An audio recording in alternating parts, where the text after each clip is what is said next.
So let's start with the next topic that is evaporation. ठीक है, first of all evaporation की definition देख लेते हैं और इसको रिफ्रेश करके कभी कभार एग्जामिनर दे देता है। ठीक है, एवोपरेशन किस तरह होती है ये लिखो या एवोपरेशन की डेफिनेशन लिखो, तो आप लोग भी इसको या तो रट्टूफाई कर लो, ठीक है, वैसे लिख के आ जाओ या रिफ्रेश करके लिख लो अगर आपसे रट्टा नहीं लगता तो। ठीक है, तो the evaporation is a process in which molecules with greater kinetic energy, ये एक कीवर्ड है जिस पे मार्क्स मिलेगा। ठीक है, are able to break their intermolecular forces, ये इस पे भी मार्क मिलेगा।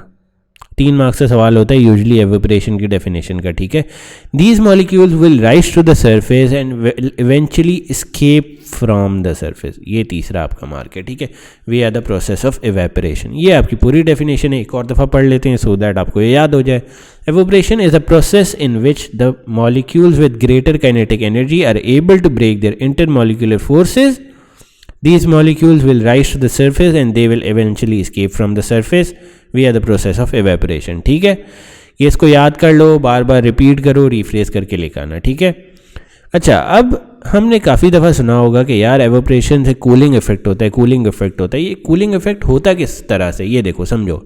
देखो, जब मोर एनर्जेटिक पार्टिकल्स है ना, जिनकी काइनेटिक एनर्जी हायर है, वो सरफेस से लीव करना शुरू हो जाएंगे तो काइनेटिक एनर्जी बाकी पार्टिकल्स की क्या होगी, kinetic energy of remaining particles क्या होगी, डिक्रीज हो जाएगी। ठीक है, जब आपके हायर काइनेटिक एनर्जी वाले पार्टिकल्स सरफेस से एस्केप हो जाएंगे तो ओवरऑल जो लिक्विड की काइनेटिक एनर्जी होगी वो डिक्रीज कर जाएगी, और काइनेटिक एनर्जी अगर डिक्रीज कर जाएगी the temperature of the liquid will also drop. इसलिए हम कहते हैं कि evaporation has a cooling effect. ठीक है, इसको एक स्टेप वाइज मैनर में और एक अच्छे मैनर में मैंने नोट्स में लिखा हुआ है। तो अगर आपको एग्जामिनर कभी कहे कि explain the process of evaporation, या ये कह दे कि why does evaporation has cooling effect, तो आप ये वाले सारे स्टेप्स लिखोगे। अगर एग्जामिनर कहते हैं कि व्हाट इज एवेपोरेशन, तो आप ऊपर वाली सारी डेफिनेशन लिखोगे। ठीक है, अब आ जाओ स्टेप्स ऑफ एवेपोरेशन या वाई कूलिंग इफेक्ट वाली evaporation, why does evaporation has cooling effect को किस तरह अच्छे तरीके से लिखना है। देखो समझो, फर्स्टली क्या लिखोगे, more energetic molecules will rise to the surface and escape, ये आपका हो गया 1 मार्क। ये आप एक्सप्लेन क्या कर रहे हो कि why does evaporation has cooling effect. ठीक है, हैज कूलिंग इफेक्ट। अगर इस तरह का सवाल आ गया तो आप ये स्टेप वाइज चीज़ें लिखोगे। More energetic molecules will rise to the surface and escape. ठीक है, less energetic molecules are left behind, temperature of liquid falls, hence evaporation results in a cooling effect. Simple. ठीक है, 4 स्टेप समझ आ गए। Firstly, more energetic particles will rise to the surface and escape. Secondly, less energetic molecules are left behind. thirdly, temperature of liquid will fall, hence evaporation results in a cooling effect. Okay, अब आ जाओ कि factors कौन कौन से effect करते हैं rate of evaporation पे, ये भी आपको थोड़े बहुत याद होने चाहिए। ठीक है, और इनकी एक्सप्लेनेशन भी लिखना आनी चाहिए। फर्स्ट फैक्टर जो इफेक्ट करता है वो है सरफेस एरिया। देखो, एवेपोरेशन जो है ना वो हो रही है सरफेस ऑफ लिक्विड पे, इधर हो रही है। ठीक है, तो सरफेस एरिया तो ऑब्वियसली इफेक्ट करेगा। ठीक है, अगर सरफेस एरिया ज़्यादा होगा तो ज़्यादा नंबर ऑफ मॉलिक्यूल्स जो हैं वो एस्केप कर सकेंगे। ठीक है, अगर इस तरह का सरफेस एरिया है, ज़्यादा सरफेस एरिया है, तो ज़्यादा नंबर ऑफ मॉलिक्यूल्स एस्केप कर सकेंगे, hence rate of evaporation will increase. ये देखो ये क्या लिखा हुआ है यहाँ पे, hence as surface area increases rate of evaporation increases. और पूरा अगर पढ़ना चाहते हो तो पूरा भी पढ़ लो। Evaporation occurs from the surface, a large surface area allows more number of molecules to reach the surface in a given time, hence as surface area increase rate of evaporation will increase. ठीक है, अब आ जाओ second factor जो evaporation को effect करता है वो क्या है, टेम्परेचर। ठीक है, evaporation can take place at different temperatures but at higher temperature, जितना ज़्यादा हायर टेम्परेचर होगा उतनी काइनेटिक एनर्जी ऑफ मॉलिक्यूल्स क्या होगी, ग्रेटर होगी। ठीक है, तो जितना ज़्यादा हायर टेम्परेचर होगा उतना रेट ऑफ एवेपोरेशन ज़्यादा होगा। और यहाँ पे एक और पॉइंट याद रखो, evaporation happens at every temperature, लेकिन हायर टेम्परेचर पे एवेपोरेशन का रेट जो है वो हाई होता है। ठीक है, लेकिन एवेपोरेशन होती है टेम्परेचर पे। सही है, इतना क्लियर है। तो अब आ जाओ थर्ड फैक्टर पे, ह्यूमिडिटी। ठीक है, ह्यूमिडिटी होती क्या है, amount of water vapour present in the air. ठीक है, अब सपोज करो ये आपका बीकर है। ठीक है, ये बीकर है, इसमें वाटर पड़ा है। अब यहाँ पे ह्यूमिडिटी जो है वो बहुत ज़्यादा है, ठीक है, बहुत बहुत water vapours already in the air हैं, ठीक है। और यहाँ पे एक बीकर पड़ा है, इसमें सेम वाटर है लेकिन यहाँ पे नो ह्यूमिडिटी है, ठीक है। तो क्या लगता है किस की कंडीशन सही है एवापोरेशन के लिए? This one. क्यों? क्योंकि ह्यूमिडिटी अगर आपकी कम होगी तो आपके जो वाटर वेपर्स हैं वो इजीली हवा में एस्केप हो सकते हैं, लेकिन यहाँ पे तो जगह ही नहीं है, कहाँ जाएंगे वाटर वेपर्स? जगह ही नहीं है, कंजेस्टेड है, एक दो यहाँ पे आ जाएंगे, तीन चलो यहाँ पे आ गए, लेकिन बाकी कहाँ जाएंगे? सो यहाँ पे रेट ऑफ इवेपोरेशन कम होगा, ठीक है, विल बी लेस, और यहाँ पे ज़्यादा होगा, ठीक है। तो इसको पढ़ लेते हैं एक दफ़ा। If humidity is high then this means then the surrounding air is already saturated. बहुत इंपॉर्टेंट कीवर्ड है, already saturated with water vapours. ये सबसे इंपॉर्टेंट कीवर्ड है ह्यूमिडिटी के लिए, इसको याद कर लो, already saturated with water vapours. So it will be difficult for the liquid molecules to undergo evaporation. सही है, ऑलरेडी सैचुरेटेड अगर आपकी एयर है लिक्विड के ऊपर तो it will be difficult for more liquid molecules to evaporate. However अगर liquid molecules ऊपर नहीं है और ह्यूमिडिटी लेस है तो आराम से वो एस्केप कर जाएगा, ठीक है। देखो इसकी कंक्लूजन क्या है, hence we can conclude if humidity is high the rate of evaporation will be slower. Simple. अब आ जाओ फोर्थ फैक्टर पे। अभी तक हमने कौन कौन से फैक्टर पढ़े? First was surface area, second was temperature, third was humidity, fourth हमारा है विंड स्पीड या एयर करंट, ठीक है। अब देखो जब एयर करंट एक कंटेनर पे ब्लो कर रहा है, ठीक है, सपोज करो यहाँ पे कुछ वाटर वेपर जमा थे, एयर करंट ब्लो कर रहा है, इनको ब्लो करके अवे ले जा रहा है और फिर आपकी हवा यहाँ पे वापस साफ़ हो गई। तो यहाँ पे जब एयर करंट होगा तो ये सारे वाटर वेपर्स को ले जाएगा ना अपने साथ, ये सारे वाटर वेपर्स इसके साथ चले जाएंगे और हमारा खाली ऊपर बच जाएगा सरफेस। और अगर सरफेस खाली बच जाएगा तो हमारे वाटर वेपर्स इजीली एस्केप कर सकते हैं। तो ये हमारी रेट ऑफ इवेपोरेशन को इंक्रीज कर देती है। जितनी ज़्यादा विंड स्पीड होगी उतनी ज़्यादा रेट ऑफ इवेपोरेशन इंक्रीज होगी। तो इसको थ्योरी में भी पढ़ लेते हैं। When air currents blow over a container then the air molecules will pick up the liquid molecules. देखो क्या लिखा हुआ है, pick up the liquid molecules on the surface as it goes pass by, ठीक है। The next layer of liquid will now get a chance to reach the surface. Hence, if air current is present, then we can expect the rate of evaporation to be faster. Simple stuff, ठीक है। चार factors पढ़े, सबकी definitions आपको पता है, easily आप rephrase करके लिख सकते हो, ठीक है। अब आ जाओ कुछ बेसिक कन्वर्जन्स पे, ठीक है। सॉलिड को अगर लिक्विड में जाना है तो क्या होगी? मेल्टिंग। लिक्विड को अगर गैस में जाना है तो बॉइलिंग होगी। गैस से अगर लिक्विड में आना है तो कंडेंसेशन होगी। लिक्विड से अगर सॉलिड में जाना है तो फ्रीजिंग होगी। अब इसमें हम दो चीज़ें जो हैं बहुत डिटेल में पढ़ते हैं, वो है मेल्टिंग और बॉइलिंग। तो सबसे पहले बॉइलिंग पे आ जाओ, ठीक है। बॉइलिंग डिफाइन किससे करते हैं? Boiling point is defined as a temperature, first important point, which a substance exist in its liquid and gaseous state, ठीक है। बॉइलिंग पॉइंट ऐसा टेम्परेचर है जिधर सब्सटेंस लिक्विड और गैसियस स्टेट दोनों में एग्जिस्ट कर रहा है, ठीक है। ये एक डेफिनेशन है बॉइलिंग पॉइंट की। दूसरी डेफिनेशन क्या है यार? Boiling point is defined as a constant temperature at which liquid turns into a gas, ठीक है। दो तरह की डेफिनेशन है। फर्स्ट डेफिनेशन क्या है कि boiling point is defined as a temperature at which a substance exists in liquid and gaseous state. Second definition क्या है? Boiling point is defined as constant temperature at which liquid turns into a gas, ठीक है। अब देखते हैं what happens during boiling, ठीक है। boiling के दौरान होता क्या है? During the process of boiling, ठीक है, the heat energy supplied to the molecules is used up by the molecules to break their intermolecular forces of attraction. ये याद करो, break their intermolecular forces of attraction. अच्छा ठीक है, अब ये याद कर लो इसकी definition. What happens during boiling? During the process of boiling the heat energy supplied to the molecules is used up by the molecules to what? To break their intermolecular forces of attraction, ठीक है। अब since the kinetic energy of molecule doesn't change, ठीक है। अब देखो मेरी बात सुनो, एक बात याद रखो हमेशा के लिए, ठीक है। Kinetic energy is directly proportional to temperature. अब अगर टेम्परेचर जो है बॉइलिंग में टेम्परेचर इज कांस्टेंट तो काइनेटिक एनर्जी भी मेरे भाइयों क्या होगी? कांस्टेंट होगी, ठीक है। ये सिंपल सी चीज़ ना आपको फिजिक्स में ओ लेवल में बहुत सारों से ज़्यादा नॉलेजेबल बना देगी कि kinetic energy is directly proportional to temperature, और बॉइलिंग में टेम्परेचर कांस्टेंट रहता है, इसलिए काइनेटिक एनर्जी भी कांस्टेंट रहेगी, ठीक है। Since the kinetic energy of the molecule does not change, the temperature also remains constant, ठीक है। ये सिंपल सी सवाल है, ठीक है। बॉइलिंग के प्रोसेस किस तरह होता है, वापस एक दफ़ा रिपीट कर दो। The heat energy supplied to the molecules is use to break the intermolecular forces of attraction. Simple. अब 2-3 इसमें इंपॉर्टेंट बातें वो देख लेते हैं, ठीक है।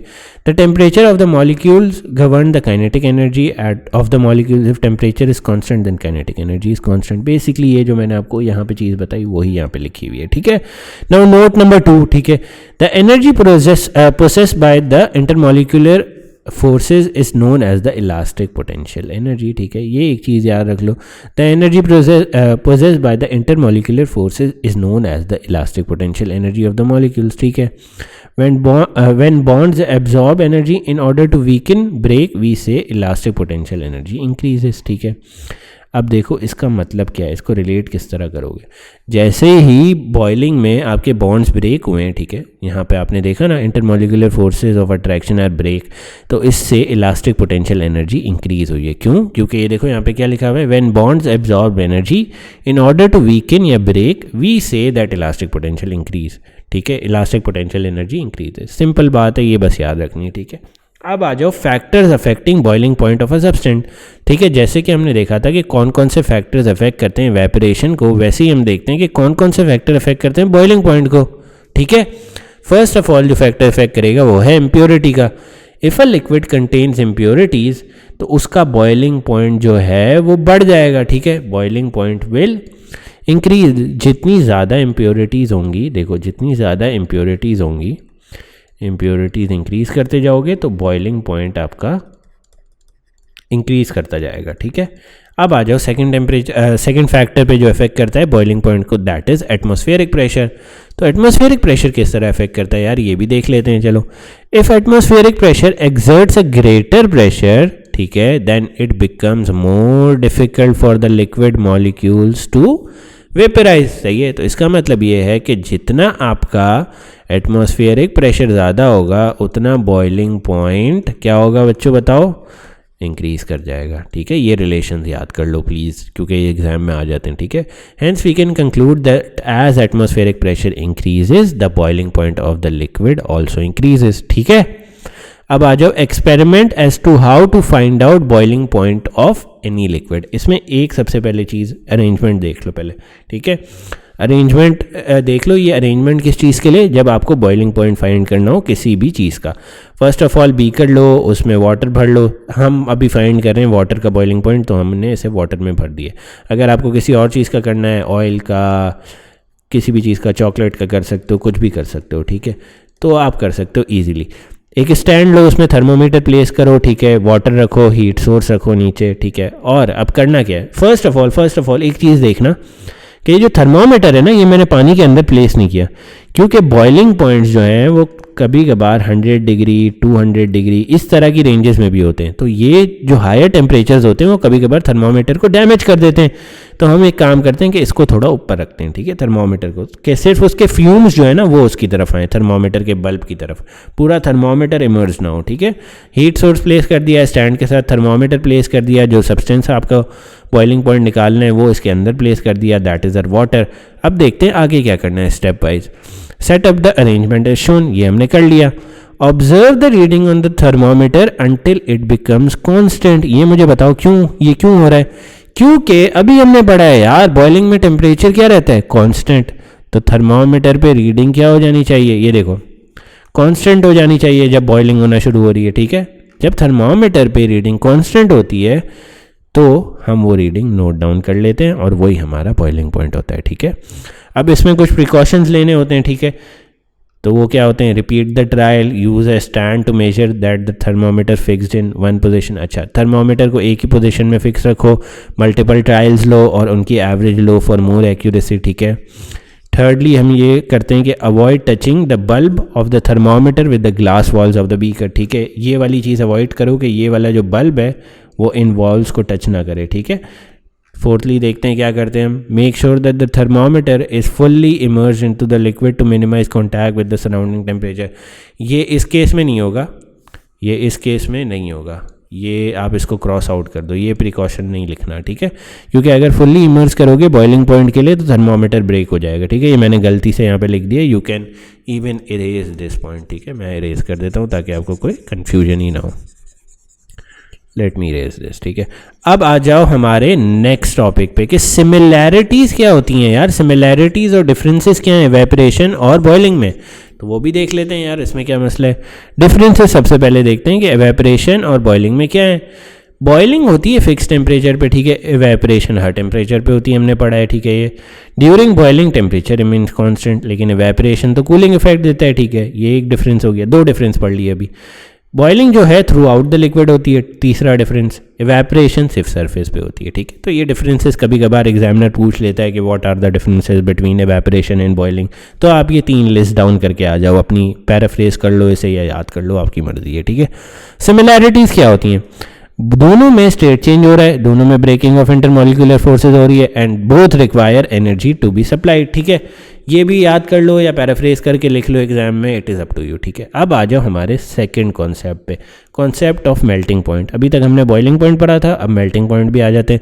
मेल्टिंग पॉइंट की भी दो डेफिनेशंस है, अ temperature at which a substance exist in both solid and liquid state. जैसे कि बॉइलिंग पॉइंट में क्या था, अ temperature at which the substance exist in both liquid and gaseous state. देखो ना यहाँ पे बॉइलिंग पॉइंट की डेफिनेशन जब हमने लिखी थी तो सिमिलर ही थी, लिक्विड एंड गैशियस स्टेट।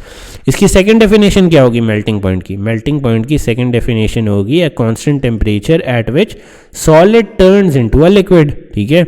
अब देखते हैं व्हाट हैपेंस ड्यूरिंग मेल्टिंग, ठीक है।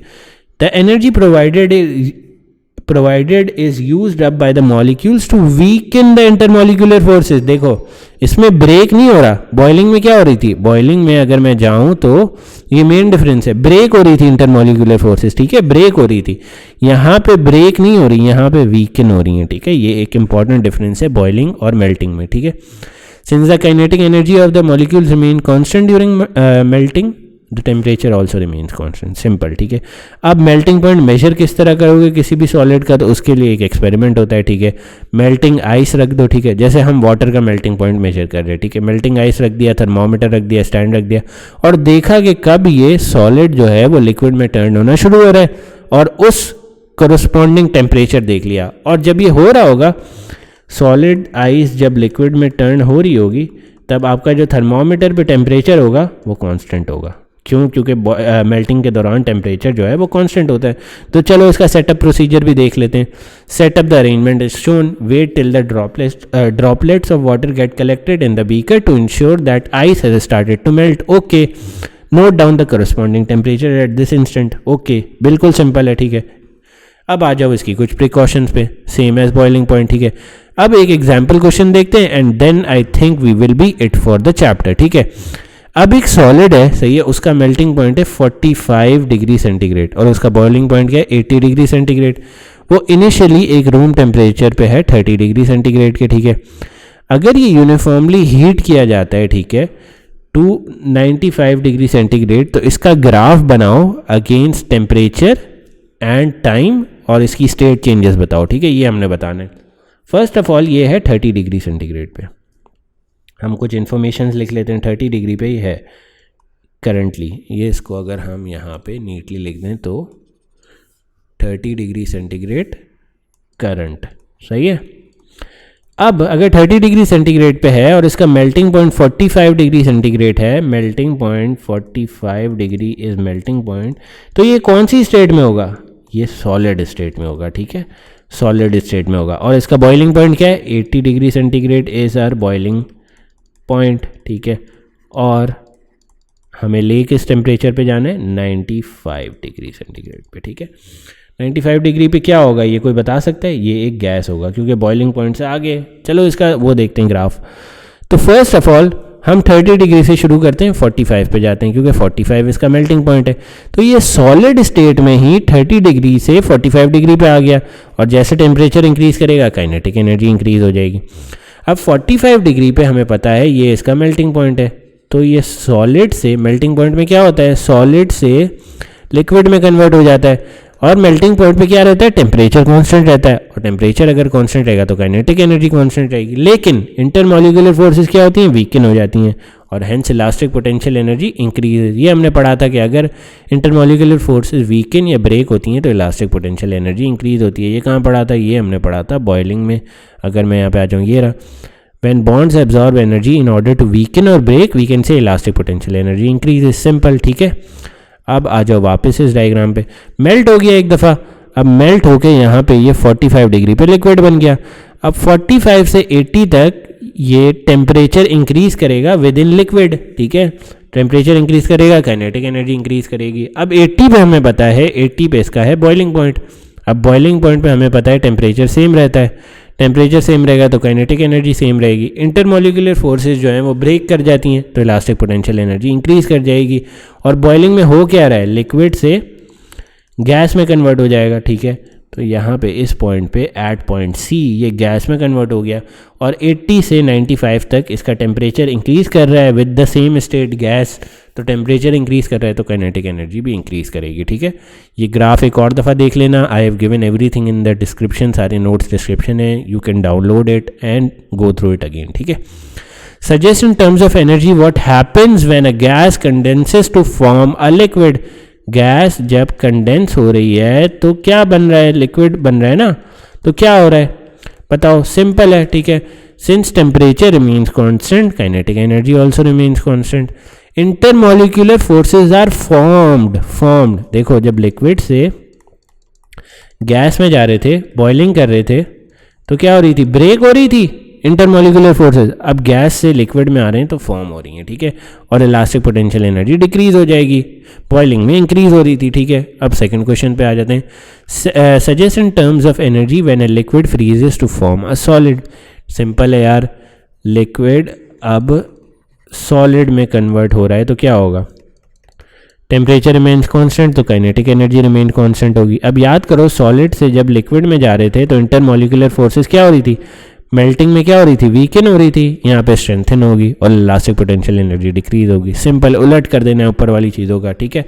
अब आ जाओ हमारे लास्ट क्वेश्चन पे, ठीक है। Water in a beaker is initially at 90 degree centigrade. It is allowed to cool down until it reaches a room temperature of 25 degree centigrade. Sketch the shape of the cooling curve. अच्छा, cooling curve का shape बनाना है हमें जब water in a beaker है 90 degree centigrade पे और आहिस्ते आहिस्ते करके वो रूम टेम्परेचर पे आ रहा है, तो इस तरह का हम कर्व बना देंगे, ठीक है। अब इसमें एक सवाल आता है कि इनिशियली स्टीप क्यों है इतना ज़्यादा, तो उसको भी हम आंसर कर देते हैं यार, उसको भी हमने आंसर में लिखा हुआ है। इनिशियली स्टार्ट में इतना स्टीप इसलिए है क्योंकि it loses heat into the surrounding at a faster rate start में, ठीक है। तो ग्राफ जो है स्टार्ट में ज़्यादा स्टीप है क्योंकि देखो स्टार्टिंग में 90 डिग्री आपकी बीकर का टेम्परेचर है और एटमॉस्फेयर का 25 है, तो लार्ज डिफरेंस है, तो ज़्यादा तेज़ी से लूज़ करता है। फिर जब आहिस्ते आहिस्ते आके ये सपोज करो 60 और 25 का डिफरेंस हो जाएगा तो ये कम डिफरेंस है तो लेस स्टीप हो जाएगा curve. So this is basically the logic behind it. तो I hope it is clear everything, और मैंने नोट्स डिस्क्रिप्शन में अटैच कर दिए हैं। If you want it you can download it, go through it, ठीक है। And next up we will be doing the past paper for this chapter.